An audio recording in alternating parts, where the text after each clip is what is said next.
नवीद चौधरी साहब, आगाज़ में आपसे करती हूँ क्योंकि अब हुकूमती इत्तेहाद में आप लोग शामिल हो चुके हैं। पीपल्स पार्टी वो जमात थी जो सबसे पहले तहरीक अदम एतमाद का ऑप्शन टेबल पर लेकर आई। जितनी भी अपोजिशन जमातें उस वक्त थी उनके सामने रखा। पहले नहीं मान रही थी जमातें, उसके बाद आखिर में आके मानी।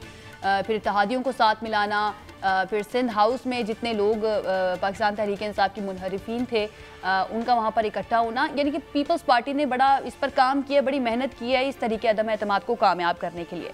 अब इस हुकूमत को कामयाब करने के लिए पीपल्स पार्टी क्या इस टीम का हिस्सा बनेगी? कोई फैसला हुआ है कि काबीना में शामिल होना है या नहीं होना? क्योंकि ये खबरें आ रही हैं कि पीपल्स पार्टी कतरा रही है इस काबीना का हिस्सा बनने से। बिस्मिल्लाहिर्रहमानिर्रहीम। पहले तो आयशा आपका बहुत शुक्रिया।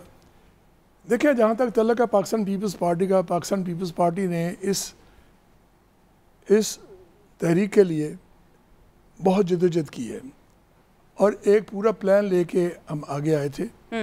और इसीलिए मैं समझता हूँ PDM से जब हमारी अलहदगी हुई थी इसी बुनियाद पे हुई थी कि वो उनका नुक्ता नज़र ये था, वो चाहते थे कि ये रेजिग्नेशन हो और हम कह रहे थे कि नहीं, हमें वोट ऑफ नो कॉन्फिडेंस की तरफ जाना चाहिए। खैर, देर आए दुरुस्त आए, सब ने हमारी बात को माना। आज अल्हम्दुलिल्लाह हम इस काबिल हुए हैं कि जो बेरा हमने उठाया था उस पर हम कामयाब हो गए हैं। अब ये जो एक सवाल उठा हुआ है कि जी कैबिनेट में आप जाएंगे कि नहीं जाएंगे, ये कोई इतना बड़ा इशू नहीं है हमारे लिए, ना ही ये इस इत्तेहाद के लिए, क्योंकि हम समझते हैं कि ये जो इत्तेहाद है उससे मिलजुल के सब ने चलना है। इसलिए नहीं चलना कि कौन वजीर बनेगा, कौन बंदर बांट रही हमने करनी बैठ के ना, बंदर बांट के लिए सोच के आए हैं। इतना आसान है वैसे सर ये, क्योंकि पिछली हुकूमत भी जो गिरी है वो इत्तेहादियों की वजह से गिरी है। इसमें सिर्फ चंद जमातें नहीं, काफ़ी सारी जमातें शामिल हैं इस इत्तेहाद के अंदर, तो वो चैलेंज तो होगा बहरहाल। वो इत्तेहाद जो था वो ये था कि उन्होंने अपने अपने हल्के के लिए पैसे चाहिए थे, इसके लिए वो अपनी वो चीज़ें कर रहे थे। हम क्योंकि सारी एक मुस्तकिल मिजाज पार्टी हैं जितनी भी इसमें इकट्ठी हुई हैं और वो एक तसल्सल से जद्दोजहद कर रही हैं, इसलिए हम समझते हैं कि अपना मियाँ शहबाज शरीफ साहब को एक फ्री हैंड देना चाहिए हमें कि वो अपनी मर्ज़ी से अपनी कैबिनेट चुनें, क्योंकि अभी तक जो हमारा मेन मकसद है वो हुकूमत नहीं है। मेन मकसद है हमारा है कि वो रिफॉर्म्स लानी, जिस रिफॉर्म्स के लिए हम सब इकट्ठे हुए हैं। वो रिफॉर्म्स, सबसे पहले रिफॉर्म्स जो है इलेक्शन रिफॉर्म्स, वो जो बिल फंसा हुआ है वो है।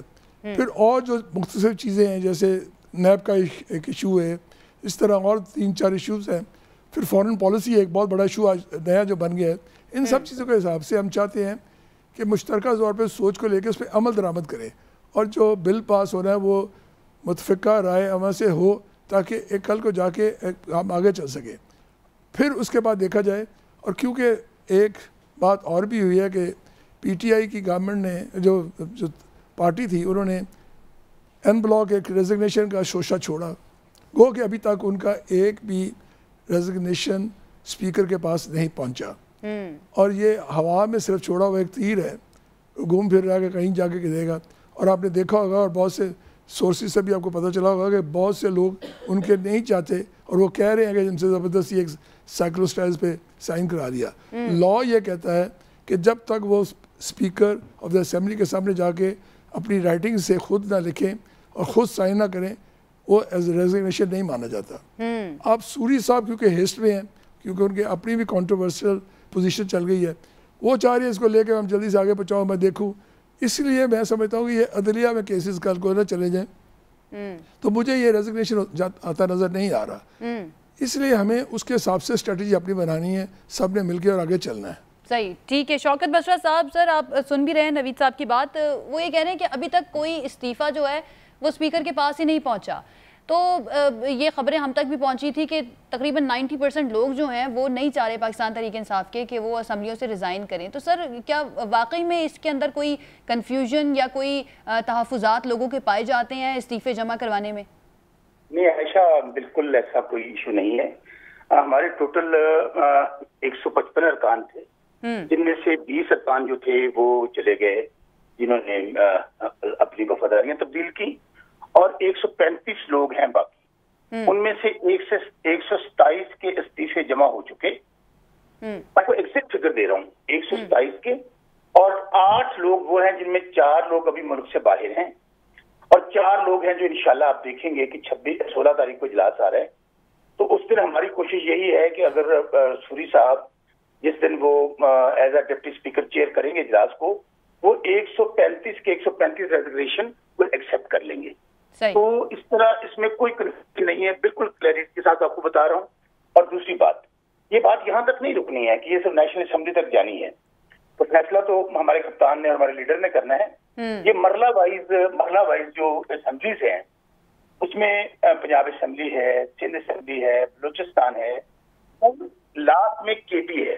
केपी में तो जाहिर है हमारी अपनी हुकूमत है, वहां पे तो एडवाइस देंगे चीफ मिनिस्टर और वो असेंबली डिसॉल्व हो जाएगी। इसलिए ये आप देखेंगे कि तकरीबन 400-500 के करीब रेजिग्नेशन बनते हैं। सही। जब 400 से 500 रेजिग्नेशन आशा आ जाएंगे, मुझे बताएं कि किस तरह ये इलेक्शन दोबारा नहीं होगा, हर सूरत में होगा। दिस इज योर प्लान के ज्यादा से ज्यादा इस्तीफे जमा करवा के प्रेशर बिल्ड किया जाए इलेक्शन की तरफ जाने के लिए। लेकिन इलेक्शन कमीशन बसरा साहब, इलेक्शन कमीशन कह रही है कि वो तो उनको तो 7 महीने चाहिए इलेक्शन करवाने के लिए, तो फिर क्या स्ट्रैटेजी होगी पीटीआई की?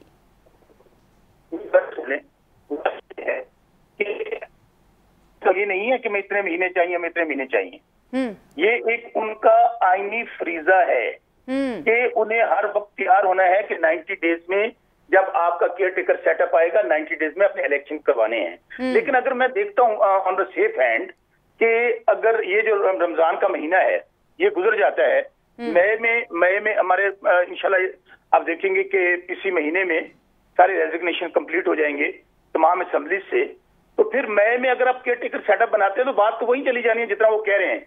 जो उन्होंने लास्ट स्टेटमेंट दिया वो कहने में 4 से 5 महीने चाहिए इलेक्शन करवाने में। तो इसलिए हम अभी आज हमने पहले आपने देखा कि ये वही असेंबली है। वैसे आयशा, मैं तो हमें बड़ा इंजॉय कर रहे हैं हम लोग सियासी कारकुन है। ये रिग्ड असेंबली है, ये धांधली वाली असेंबली है। सिलेक्टर था जो हमारा कप्तान था, सिलेक्ट जिनने किया था उनका नाम लेते रहे, बाजवा साहब ने सिलेक्ट किया है। इलेक्शन कमिश्नर का आरटीएस बैठ गया था कि हम तो किसी इस्तीफे मुंह पे मारेंगे, दमादम मस्त अंदर होगा। आज मुझे बताइए, आप जब हुक्मरान बन गए, आप वजीर आजम बन गए, तो आज आप कहते हैं कि हमने असेंबलियां चलानी है। हम ये तो भाई ये तो धांधलीशुदा असेंबली है।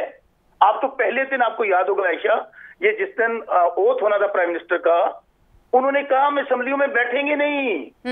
ये पाकिस्तान की तारीख में इतना बड़ा धांधला हुआ है। और वो उसके बाद आज आपने देखा जब इन्होंने 2 लॉन्ग मार्च किए और हमने जी धरने देने हैं और दिए धरने के असेंबली तोड़ो। बहरहाल बसरा साहब, ये अब वजीर आजम तो बन गए हैं शहबाज शरीफ साहब। अब पहले वो कहते थे कि गलत तरीके से बने हैं, अब आप लोग कहते हैं गलत तरीके से बने। लेकिन अब नवीद चौधरी साहब की आप बात ये सुन रहे थे, वो कह रहे हैं कि अब इन्होंने इंतखाबी इस्लाहात करनी है और नैब कानून की बात कर रहे हैं।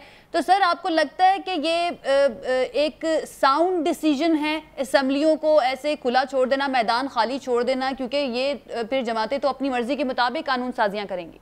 आयशा, आपका बहुत इंपॉर्टेंट सवाल है। देखिए, बिल्कुल हमारी पार्टी के अंदर भी 2 राय पाई जा रही थी। मेरी जाती तौर पर राय वही थी जो आप कह रही हैं कि हमें असेंबली का हिस्सा रह के भी और बाहर भी हमें दोनों फ्रंट पे प्रेशर बिल्टअप करना चाहिए, ताकि वो बात जो अब स्वाय नए मैंडेट की और तो कोई इशू है नहीं है आप। लेकिन उसमें एक चीज देखें कि जब जो अमेरिकन साजिश हुई है, जिसके जरिए जो फैसिलिटेटर और बैटर जो पाकिस्तान में बैठे हुए हैं, अब वो जो तकाजा करता है हमारा आर्टिकल 65, जिसमें हमने हल्फ उठाया हुआ है अपना वफादारी का और स्टेट का। किस तरह हम बैठ सकते थे जब एक नेशनल सिक्योरिटी, चले हम तो सियासी जमात है, मान लेते हैं इनकी बात के, ये कहते हैं कि झूठा लेटर है, ये फ्रॉड लेटर है, ये खुद बनाया हुआ है। अब नेशनल सिक्योरिटी काउंसिल में कौन बैठता है? उसमें चीफ ऑफ आर्मी स्टाफ और chief of naval staff, chief of air staff और तमाम वहां पे उस लेटर को इंडोर्स किया गया और कहा गया कि ये हमारे मुल्क के अंदर खुली मुदाखलत है और इसका एहतजाज रिकॉर्ड करवाया जाए। फिर बाकायदा वाशिंगटन में और यहाँ पर एहतजाज रिकॉर्ड करवाया गया। इससे और एक हाथ आगे चलते हैं, हमने इनको पार्लियामेंट में कहा आइए हमारे साथ बैठिए, हम आपको लेटर दिखाना चाहते हैं। इन्होंने क्या किया? इन्होंने कहा जी हम किसी तौर पे लेटर नहीं देखेंगे, हम आपके साथ बैठेंगे नहीं। तो मेरे भाई फिर एक आखिरी स्टेज फिर आई